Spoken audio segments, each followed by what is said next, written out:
Takataura kuti we are committed to genuine dialogue. Pollard, uko atiende. Ndawa imi mukada kundiende kunotamba kuinda muherisa za Mutekwe.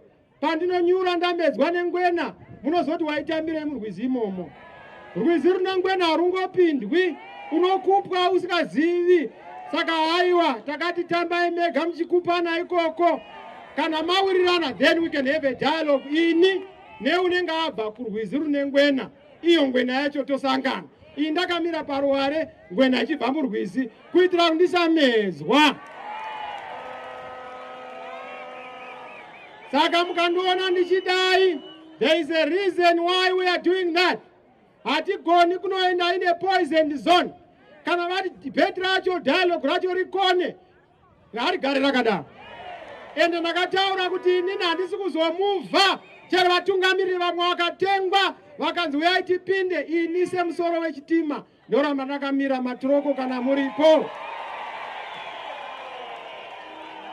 Saka mazvinzwa ka vanofunga zvimwe havachaikwika kudetaenda kuzvigaro zvehurumende.